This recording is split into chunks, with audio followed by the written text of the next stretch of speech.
So we've gotten some criticism from, I would say, maybe fans, some other enthusiasts, that sometimes we don't buy high mileage cars, or sometimes we don't buy E-Gear Lamborghini cars, and that sometimes we exclude cars or like discriminate against cars, but that's actually not the case at all.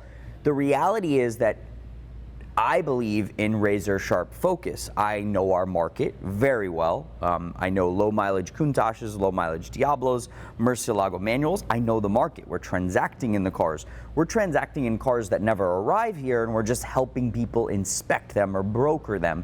So I guess you could say that it's not about discriminating against the cars. I love a myriad of cars. I love high mileage cars. There's certain cars that fit certain, sort of what people's wants and desires are.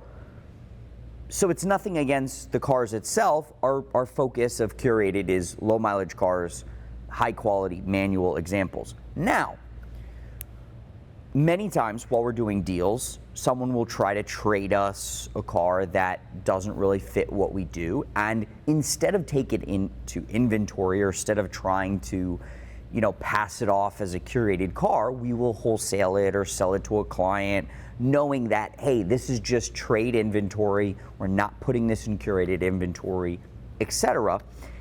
And this happens pretty regularly. People are revolving their collection, they're in and out of cars.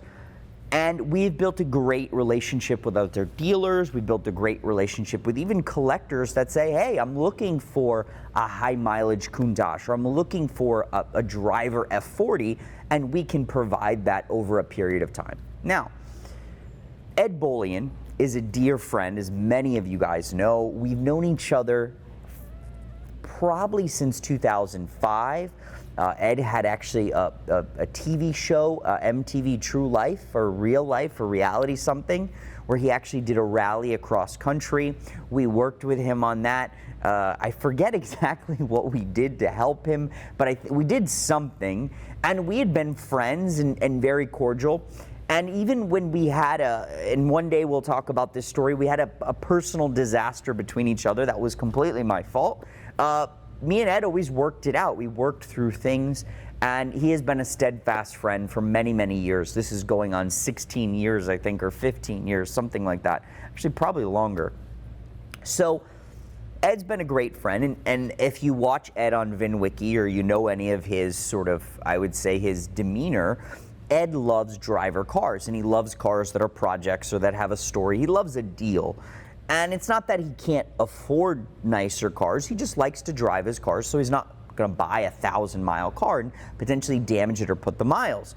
Part of the reason he sold the green LP640 manual that we own twice, he felt bad about driving it, and if you actually look at the records, you'll see it was actually like a 3,000 or 4,000 mile car, and he put on 3,000 or 4,000 miles on that car.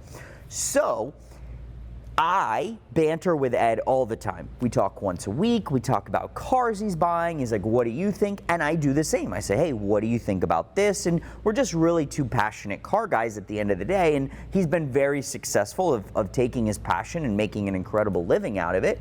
And I always try to offer cars to Ed. Now, we had a really, I would say, an interesting run of, he was helping me research manual Murcielagos, and I had always felt like I had owed him, a favor or something. And we have this rapport where we always try to help each other in any way we can. And I'm not sure if I helped him or hurt him, but I did sell him probably the worst 2 Lamborghinis that I've ever seen. 2-3 years ago, we start selling cars to a collector in California, and he tells me one day that he wants to trade a group of cars to me for a manual Murcielago. I believe it was a manual LP640 we had, and this was one of the best examples. And he said, hey, I want to trade you, it was like, a 599, and I want to trade you I think it was a Rolls Royce Ghost or something, with some miles, and I want to trade you this Gallardo Spider manual with low miles. It was like 8,000 or 9,000 miles, and I said, wow, I'd be interested in the Gallardo Spider manual to probably keep in inventory. They're very cool cars. They're fun to drive.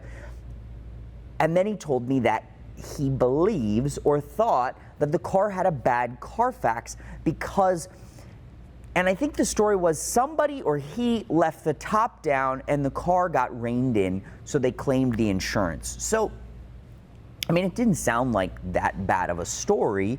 I've seen numerous cars where someone left the top down, it rained in, got the carpets wet, got the interior wet, and they then claimed the insurance. So I said, it's not really for curated inventory because of the Carfax, but I think, I can do something. So the story evolves and I start getting pictures. The car was really pretty. It was black on cream, low mileage car. The history all looked decent with the exception of this incident. But I actually, in that process, found out that the car actually had a bad title. So that started to scare me a little bit, but still, this was a great client, and my goal was to try to make the deal for him work, trade these few cars for a really good LP640 manual, and he was going to be completely thrilled and happy, and we'd wholesale the other cars out and figure out, homes and places. So at the time, I was talking to Ed about the car, and he didn't say anything, one way or the other. He said, this is probably the value, and I said, I agree. I think this is the value. So the car arrives, and it actually looks really good. The interior was really clean. The paint seemed pretty decent. So I was very excited. I said, man, this is a cheater car for somebody. Perfect low mileage car. Could be super fun. Now, I never drove the car. I didn't really look at it that close. I don't have the time to drive every trade or everything that comes in. Normally, I focus that on cars that we're going to inventory to see if the radio's working or a turn signal's working or whatever. So what I did was I just said, you know what, I'm going to send this to a Lamborghini dealer and I'm going to let them go through it and just basically tell me what's wrong so I don't misrepresent it. The worst thing I think you could do, especially with a car like that, is misrepresent to someone what the car is. Now, we had a few buyers, potential people for like a cheap, nice, fun driver that they wouldn't lose money on, and I think a Gallardo manual is a perfect example of that, especially with a car that has, a little bit of history. You could, someone could hit it and you're still not going to lose value. You could drive it and enjoy it. So, had 3 or 4 buyers ready, and I think we sent the car to Lamborghini Palm Beach for a full checkup.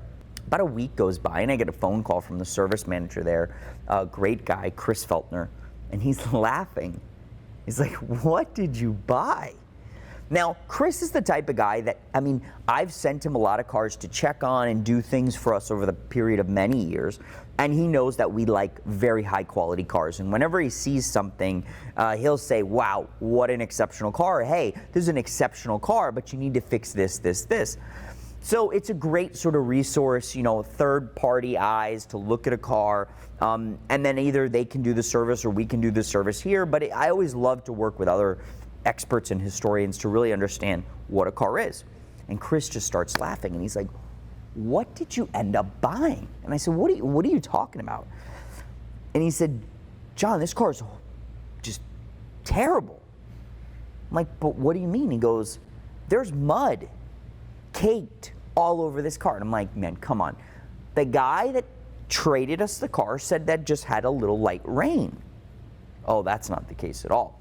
So he ends up basically while we're on the phone, he's sending me photos to my cell phone, and I'm realizing that this car didn't just have like rain damage. This car had flood damage. And this car was a complete flood, like we're talking water halfway through the doors. There was mud inside the door panels. There was mud behind the seats. There was mud everywhere. So now I'm pissed. And I'm like, wait a minute. I was sold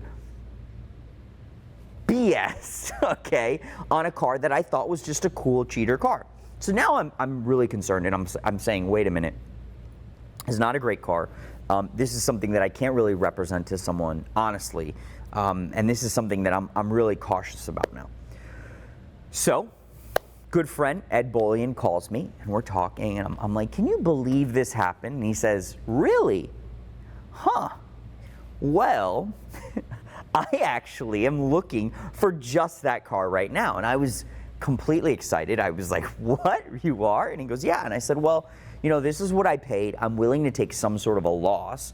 And honestly, I'm happy that it's going to you because you know what you're getting. You're not scared of a project. You're not scared of these types of cars. So, ends up, Ed happily took this car. Now, this is the Gallardo that Ed took on his last car trek season, and he's driven it, enjoyed it, and is now part of his collection. He's using it. I think he wrapped it like a light blue. And again, it fit a perfect purpose. Now, Ed went through the major service. He got everything cleaned up. He got all the mud out. He did all of the different items. I believe he also had to put a clutch and a throwout bearing, which is pretty funny because I didn't know even that the car needed a clutch and a throwout bearing. So again, a reason why I like to go through everything on a car. But Ed was completely thrilled and happy. Now, this is not the only Lamborghini that I sold Ed with a terrible history. The other car actually has a special place in my heart. It's Ed's former silver Diablo that was, I believe, a fire car that was not a fire car that ended up getting stolen and then was impounded by the FBI. Now that car is a very special car because years ago when my dad was actually servicing and his place was still open, it was actually a service client of his car. Now, this was when I first started my career, and I had made a little bit of money with the car shows that I had, and at that time, there was the first concept of Woodside leasing, and Woodside would offer a 144-month finance, and I think I could put like $10,000 down. So my dad was servicing this silver Diablo, and at the time, the interior was gorgeous. It had black Alcantara and carbon fiber everywhere, carbon fiber mirrors, these big black Kinesis wheels, carbon fiber wing. I mean, the car was so cool, and it was so loud, it was so obnoxious, and it was exactly what I wanted. I was probably 18 or 19 years old. I was super, super excited, and I was hoping and planning to buy this car. Now, make a sort of long story short, Woodside did not approve me. My credit probably wasn't too great at the time, but I was hoping I could potentially get this Diablo for like $10,000 down and like $500 a month, and was going to drive it and enjoy it forever. So I actually knew that car, and I had always wondered what happened to the car. The car just disappeared one day. Well, apparently, the car in some point in this life went to a wrestler, and Ed tells the story great on his VINwiki story that then the wrestler, I guess a neighbor heard about the car who was a cop, and then the car got impounded by the FBI. Well, our incredible new hire, a former intern of Curated that recently just started was Steven, recently brought this car up to us again about 3 months ago and said, hey, I've got this car. Now, I was super excited, and I was sort of feeling like I was going to be reunited with the silver Diablo that I once dreamed of and once wanted to have.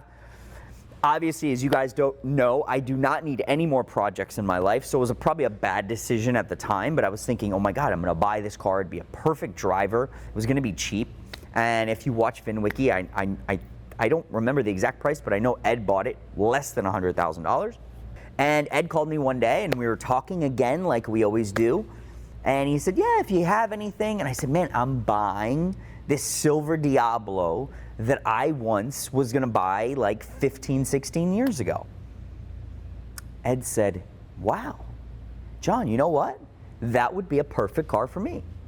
So ends up, I didn't buy it. I sold it to Ed, and now I'm 2 for 2 with Ed Bolian. I have sold him potentially the worst Lamborghini examples that we've ever potentially bought or were going to buy. So anyways, that's my story about selling Ed to interesting cars, very cool cars regardless. Thank you guys again for watching. Don't forget to like and subscribe, and a ton more vintage supercar content coming.